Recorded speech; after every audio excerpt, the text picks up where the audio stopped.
Our opening words this morning are by Richard Gilbert.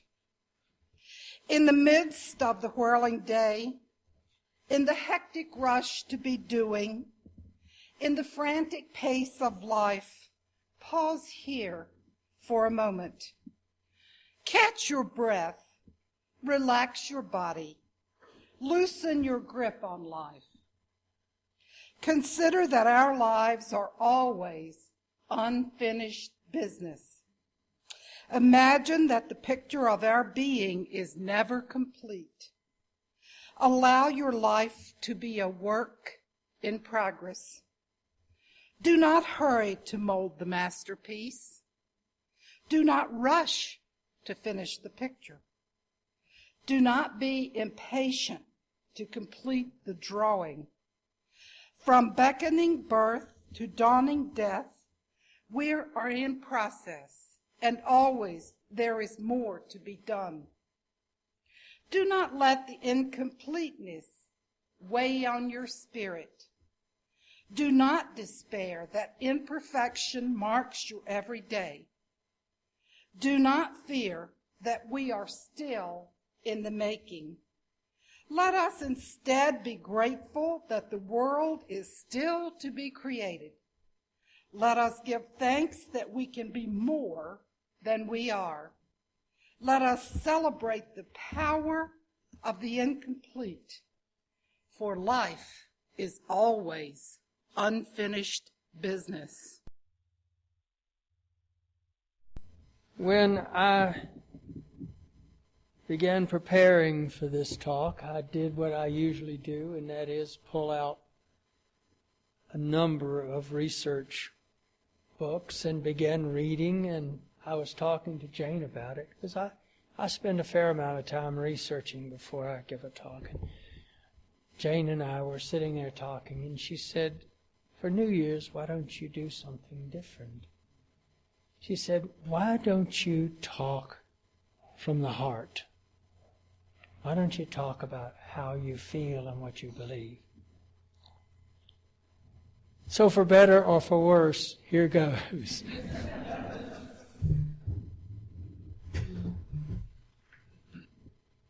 Sometimes in the fall, when the air is candy apple crisp, and the perennial leaves crunch and pine tags and acorns jumble, I am at peace.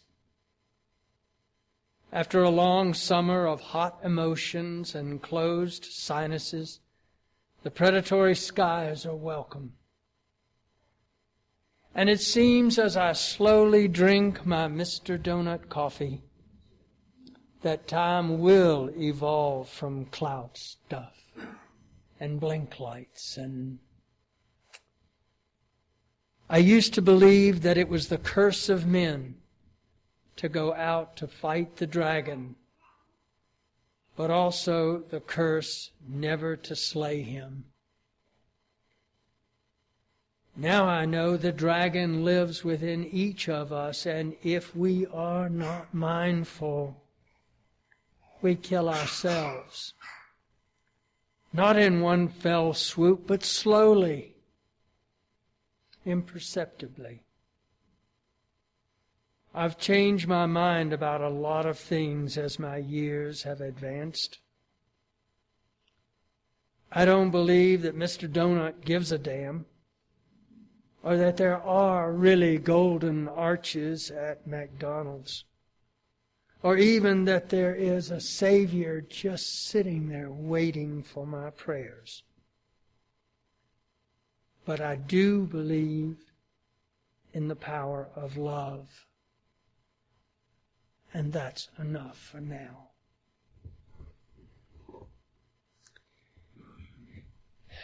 It is the winter months that bring me face to face with me. The stillness and the dim gray of it all allows me to touch base with my deeper self, my center, my soul, or whatever you might choose to call it. After all, it is our inward reflections that brightens the light that shines from within.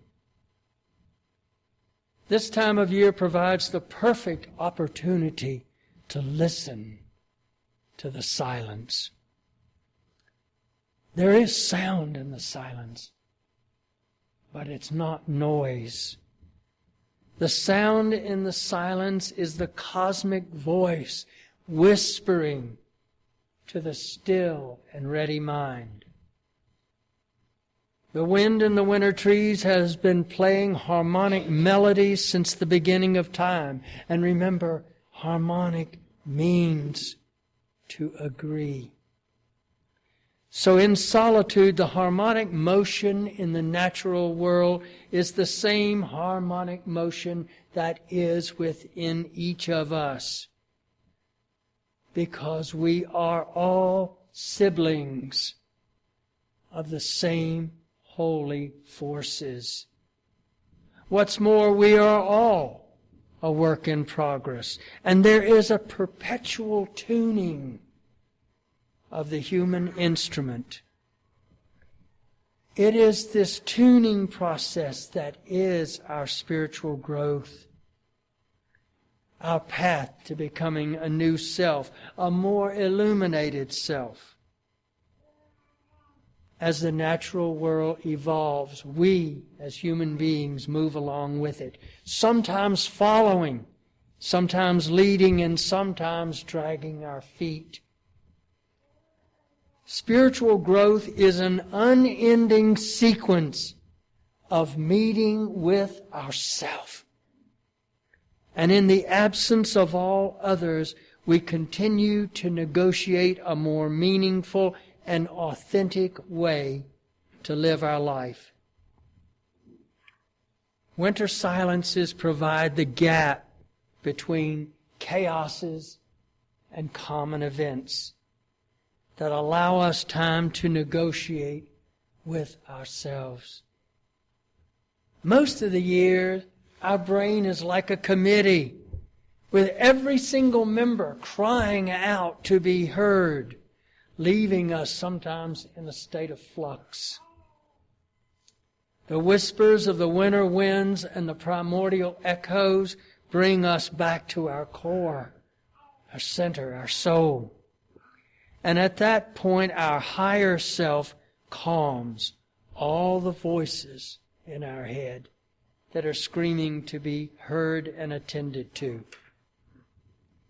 It is, as Plato said, it is like the captain regaining control of the ship after a mutiny. And after our silent pauses, we can start again for the 1,000th or the 1,000,000th time as a fresh person on our journey to an unknown destination. We have no way of knowing the course of evolution, not our own, nor that of the universe. But we do know that there is no way to stop that progression that was set in motion before the universe was formed. So we must accept without fear that we are a part of an ever unfolding universal migration. This, of course, means that we are never fully complete and will never fully complete our evolutionary journey because it is a process and not a destination. And each time we think we have arrived, we must reject that ego and that arrogance and once again renegotiate with ourselves if we are to keep pace with the advancing self. The mark of good spiritual health is a constantly changing flow of thoughts, values, ideas, and our worldview. Heraclitus said, we can never step in the same river twice. In addition to commenting on the ever-changing nature of reality, he could have also been suggesting that we are the river. And if we are truly alive and flowing, we are constantly changing. We are moving toward our ideal self. Some people faster or slower than others. Some people rushing to change while others are frozen, terrified to move at all. The question we must all ask is, am I willing to observe my own evolution? The spiritual healthy path is one in which we are constantly encountering challenges. Each challenge requires a struggle to own it or to at least make peace with it. The unhealthy path is to stop struggling and to claim that we have arrived. Inherent in the notion of spiritual growth is the struggle to know more. Never to accept the bizarre notion that we have found the truth. And never to accept anyone else's word who claims to have found the truth. We can never claim someone else's truth any more than they can claim our truth. The universe is continually revealing itself to us, but each person must see it in their own way and in their own sweet time. The human condition is fraught with ups and downs, and there are times of desperation and loneliness for each of us. There are times when each of us are keenly aware of that sense of aloneness. We can even be alone in the midst of lots of people. With a little effort, however, we can turn that sense of aloneness into a state of safe and splendid isolation. The overarching knowledge that our spiritual journey through life is a solo journey with a one-way ticket is somehow reassuring. It is reassuring to me because we are all confronted with the same human condition. If you can stand up, then I can stand up. If you can heal, then I can heal. If you can grow, then I can grow. If any one human being has done something extraordinary, then I can do something extraordinary.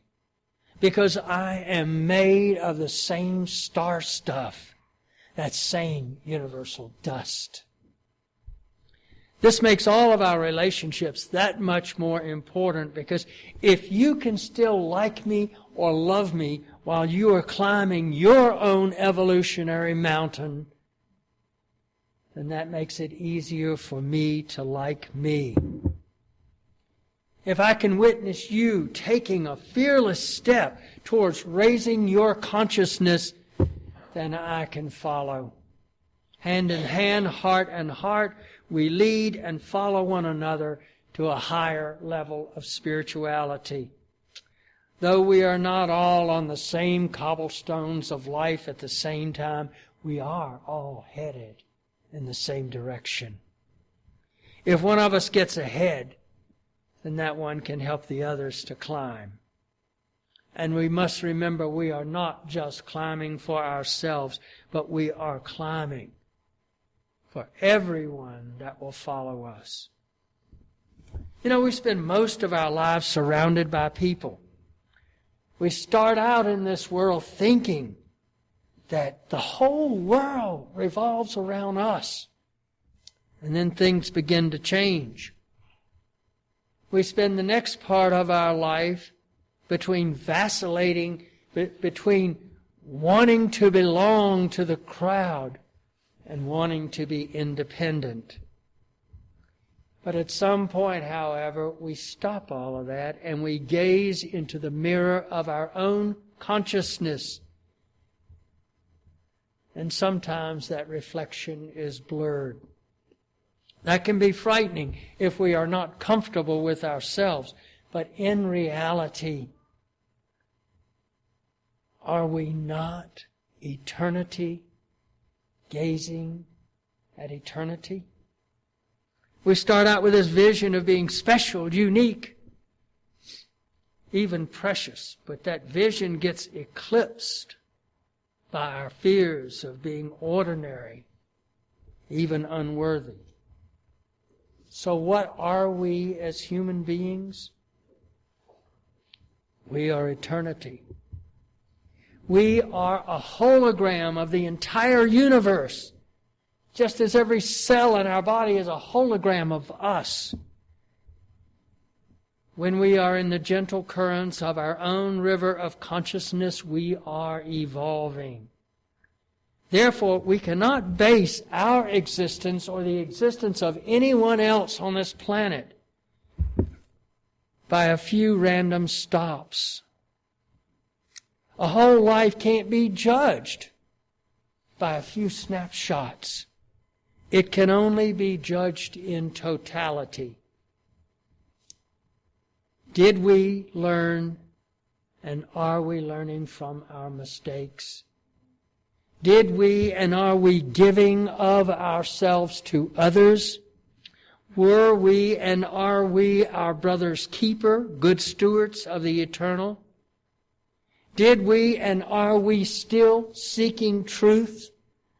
Are we heretics to the very last? These questions and other questions like them are the true measure of our life. Our loneliness is just a special time to open the door for self-reflection. It is only a gift of time allowing us to redirect a life that we want well lived. We are all works in progress. That clod of clay to be shaped and molded, not by God, but by our own hands, by our own sweat and tears. That's how we transform loneliness into creative isolation. That's how we make our loneliness a constructive part of our spiritual path. I don't think you can ever be consistent with your spiritual growth without solitude. It is in solitude that we reconnect with ourselves, and we have an opportunity to ask the quintessential human question. Now, contrary to popular belief, I don't think that the quintessential question is, why am I here? I think the quintessential question is, what is the universe conspiring to teach me? Each time we encounter a challenge in life, the universe has provided us with an opportunity to learn something about ourselves. We move from the chaos of the challenge to understanding or making peace with the challenge. And at that point, we should reflect on what it was that the universe was trying to teach us.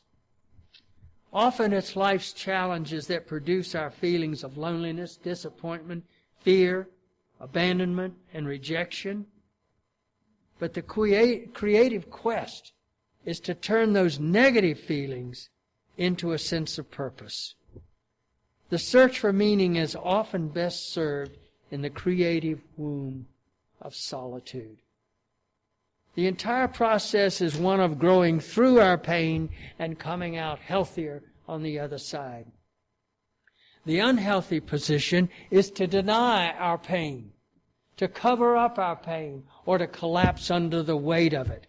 And the worst of it all would be to hand it over to some invisible entity with the faith that they'll solve all of our problems. If, however, we see every challenge as a lesson to be learned, we can more fully appreciate what the universe is trying to teach us. And in that process, we can grow up. And growing up means I accept the responsibility for my own happiness and well-being. Growth comes through listening, not from being caught up in the noise and the chaos of everyday clamor. The secret is learning to listen to those small voices that whisper in the silence. Franz Kafka said that intuition is the cosmic mind whispering to the conscious mind. How can you hear a whisper if you don't have silence? Thoreau spoke of solitude in Walden. He said, "I find it wholesome to be alone the greater part of the time.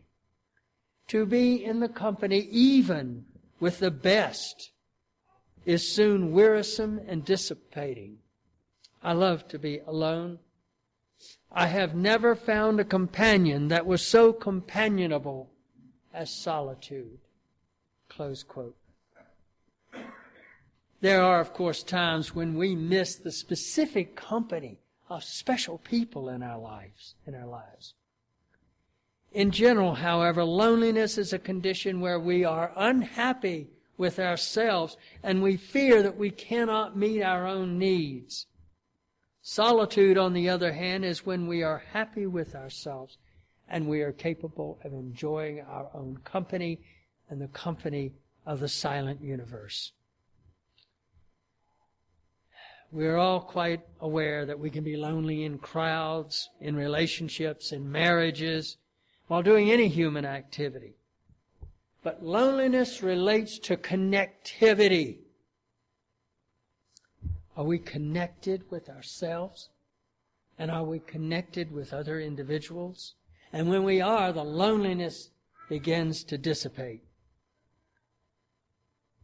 The problem is when we are connected with other people, we risk.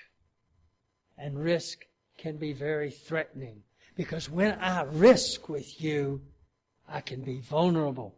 You can hurt me. The benefit of risking, however, are great. Because we get rid of boundaries. We can be more honest, more authentic, and more real. Let's face it, we are all very well schooled in the arts of denial, cover-up, and facade. And this makes it hard to be authentic. Risking can produce loss. We've all felt loss, true loss. We can count our losses. There are lost loved ones, and there are lost loves. It may have been rejection, but it may also have been separation by death. Most of us have lost grandparents, parents, siblings, friends, even children or a spouse. And as profound and as shattering as death may be, we must still ask, what was the universe conspiring to teach me? In the solitude that follows every crisis, there's insight, understanding, appreciation, and wisdom to be gleaned. Even in the devastating pain of loss, there is a wonderful opportunity for spiritual growth. Turning loneliness into creative solitude is both a physical task and a mentalistic exercise. Franz Kafka, as you know, spent most of his life describing misery and misfortune. However, he had this to say about solitude. You do not need to leave your room. Remain sitting at your table and listen. Do not even listen. Simply wait. Do not even wait. Be still and solitary. The world will freely offer itself to you to be unmasked. It has no choice. It will roll in ecstasy at your feet. Close quote. How often do we take the time just to be still and to listen? Being still seldom makes our must-do list. Yet learning to balance our life by adding the art of sitting still and listening is an important key in living an authentic life. When I reflect on all of the obsessive-compulsive people I have known in my life, and believe me, that is a number of people, and all the frantic families I have seen, I wonder how much they missed by not just sitting still.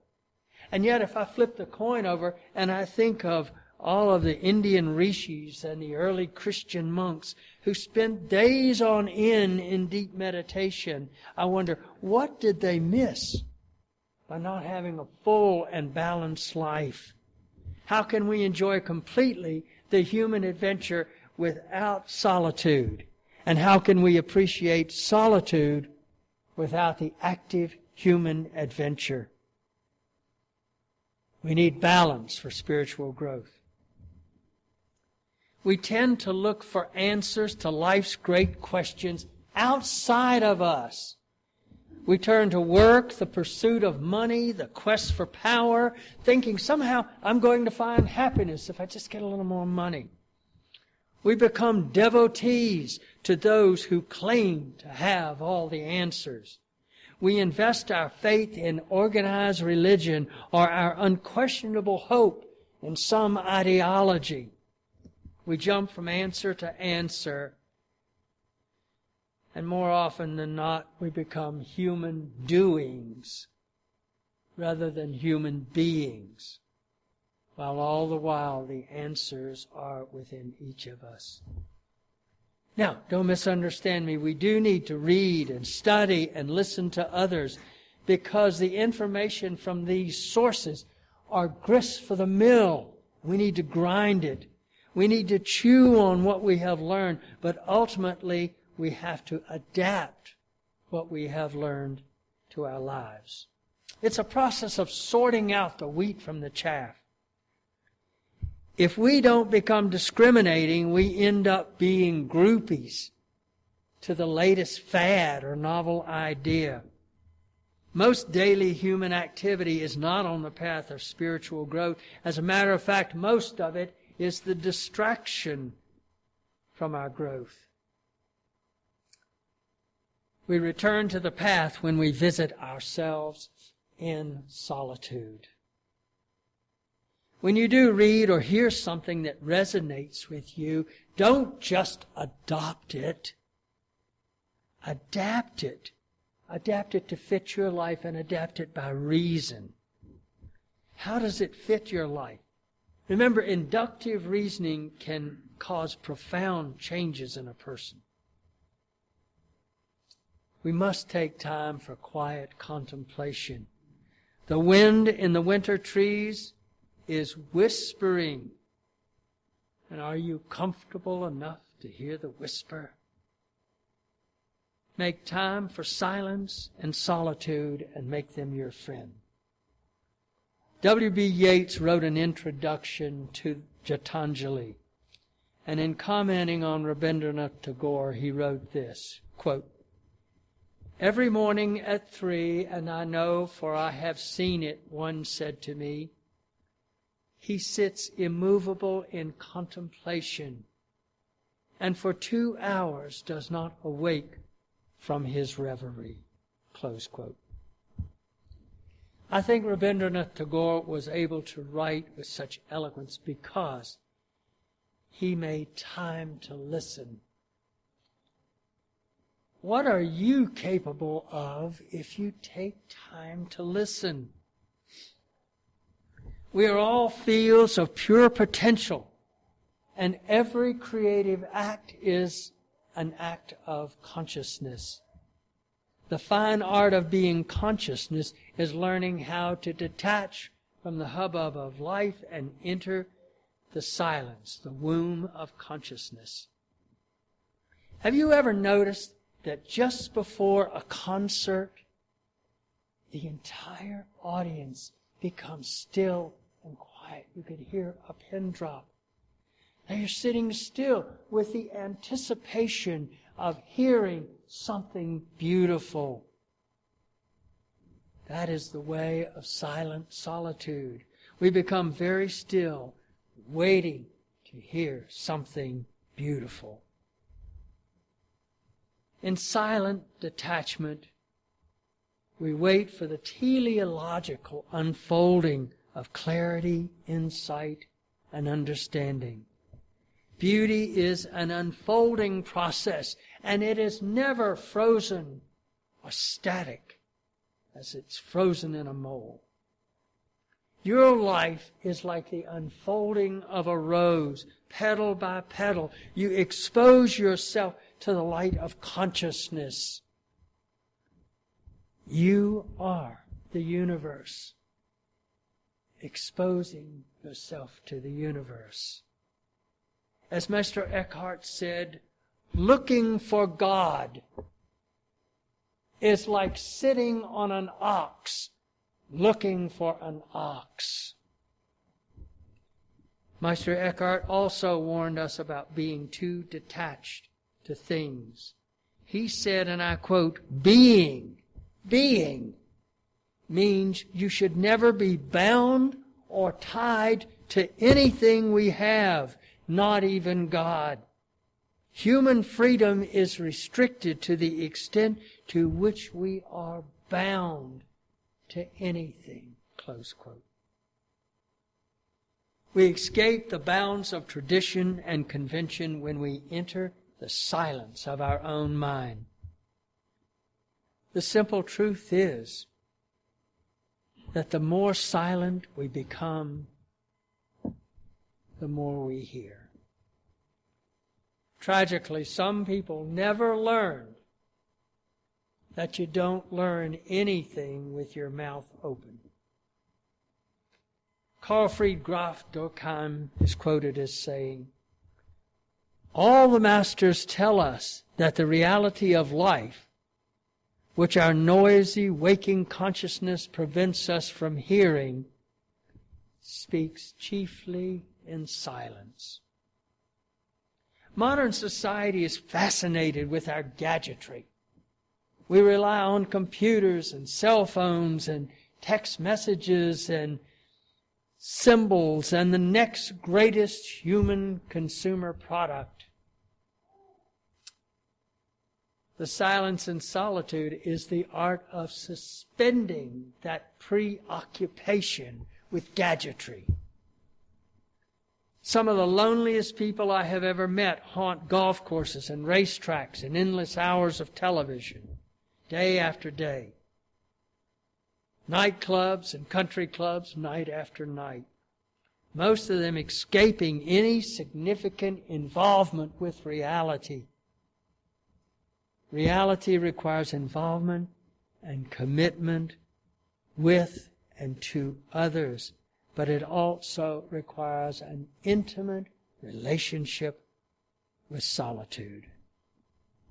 Move away from loneliness by simply turning to creative solitude. Lao Tzu said, no thought, no action, no movement, total stillness. Only thus can one manifest the true nature and law of things from within and unconsciously, and at last become one with heaven and earth. Close quote. We do not have to be a Buddha or a Jesus or St. Francis and give up all of our worldly possessions. That would deprive us of the true human experience. However, we do need to integrate solitude and silence and long visits with ourself. The integration of balance provides an opportunity for a more perfect union with ourself. The innermost nature of solitude is being alone without being lonely. And it provides that perfect opportunity to ask, what is the universe conspiring to teach me? So I would ask you this morning, what is the universe conspiring to teach you? Thank you.